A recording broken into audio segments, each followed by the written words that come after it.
সত্যিকার অর্থে আমি ক্লান্ত। আমি আসলে বোঝাতে পারবো না এই সিচুয়েশনটা কি যাচ্ছে আমার উপর দিয়ে।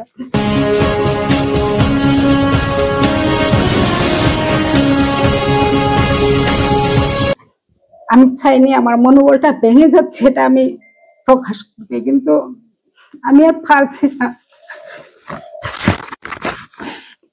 মানুষের সহ্যেরও একটা সীমা থাকে, কিন্তু ওদের মানবিকতার শেষ এত নিচে নামতে পারে।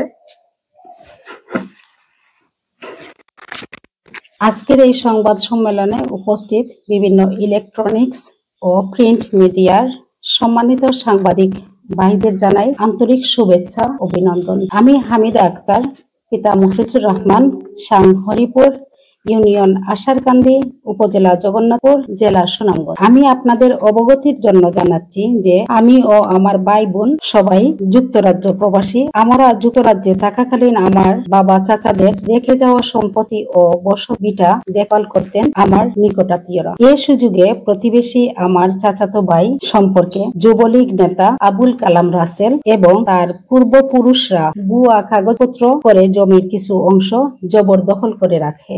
বিষয়টি জানতে পেরে আমরা আদালতের একটি মামলা দায়ের করি। দীর্ঘ আইনি প্রক্রিয়ার পর আদালতের বিচারক আমাদের পক্ষেই রায় দেন। আদালতের সুস্পষ্ট রায় থাকা সত্ত্বেও প্রতিপক্ষরা সম্পত্তি ছেড়ে দিতে অস্বীকৃতি জানায়। আদালতের রায় নিয়ে সম্পত্তি পুনরুদ্ধারের চেষ্টা করলে প্রভাবশালী যুবলীগ নেতা আবুল কালাম রাসেল জোরপূর্বক বাধা দেন। এমনকি উল্টো আমার পরিবারের সদস্যদের বিরুদ্ধে মিথ্যা মামলা দায়ের সহ নানাভাবে হয়রানি করেন এবং প্রকাশ্যে প্রাণনাশের হুমকিও আমরা পাচ্ছি। আমাদের বাড়ির আসবাবপত্র, লোকজন, বাড়ির গবাদি পশু, হাঁস মুরগি, তাছাড়া আমাদের এখানে অনেক কিছু লালন পালন করি যেগুলো চুরি হয়ে যাচ্ছে, সাথে ক্যামেরাগুলো, সিকিউরিটি ক্যামেরা। আমাদের বসত বাড়িতে দেখাশোনার দায়িত্বে থাকা লোকজনকে ভয় ভীতি দেখিয়ে তাড়িয়ে দেওয়া হচ্ছে। মাঝে মাঝে রাস্তাতে আটকে ভুল বুঝিয়ে এটা আমরা এই বাড়িতে নাই বা আমাদের বাড়ি থেকে আমরা অন্য জায়গায় শিফট হয়ে গেছি, সেই শিফটের জায়গাতে নিয়ে যাচ্ছে বলে ওদেরকে ভুল বোঝায়, সেইখানে নিয়ে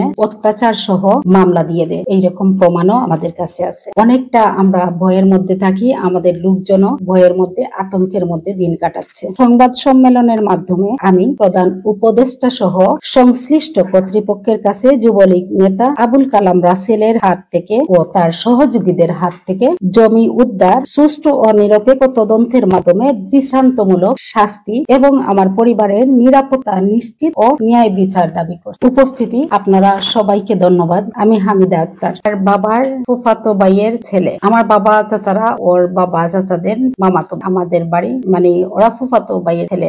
ওর বাবা চাচারা থাকা অবস্থাতেই চক্রান্ত গুলো করে যাচ্ছিল, কিন্তু প্রকাশিত করছে ওরা, সেটা ফলপ্রসূ করছে।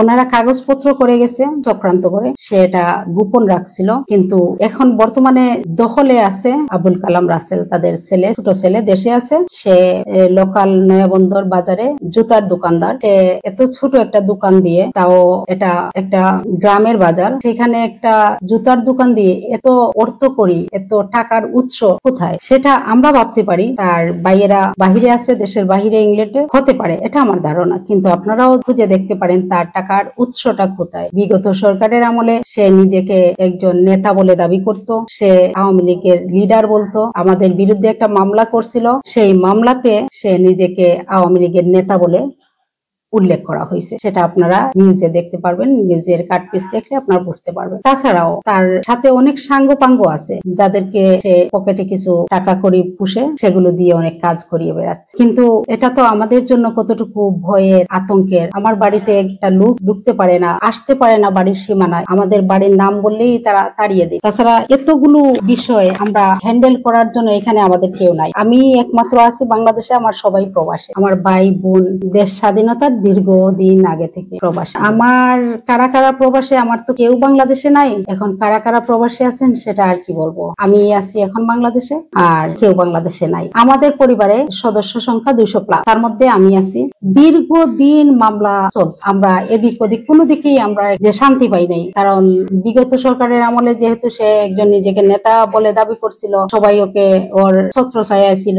যখনই ওদের হাতে আমাদের রাস্তাটা গেছে, ওরা রাতারাতি দেয়াল তুলে ফেলছে। তো দুঃখের বিষয় হচ্ছে আমরা তো সেই জায়গাতে যেতেই পারি না। সেটা যেহেতু আমাদের মেইন রাস্তা, এই রাস্তাটাই তো আমাদের মেইন রাস্তা, এটার শেষ মাথায় তো আমাদের মসজিদ। এটা আমি এখন বলে নিজের বিপদ বাড়াতে চাই না, এমনিতেই আমি অনেক বিপদে অনেক ক্লান্ত হয়ে গেছি। আমি এতটা ক্ষত বিক্ষত হয়ে যাচ্ছি মনের দিক থেকে, আমার হৃদয়ে এত রক্তক্ষরণ হচ্ছে যে বাহির থেকে কোনো প্রলেপ দিয়ে আমাকে আমার সেই গা গুলো শুকাচ্ছে না। আমার দেশের আইনের প্রতি শ্রদ্ধাশীল, সেই শ্রদ্ধা রেখেই বলছি, প্রশাসন সুষ্ঠু তদন্তের মাধ্যমে সঠিক বিচার হোক।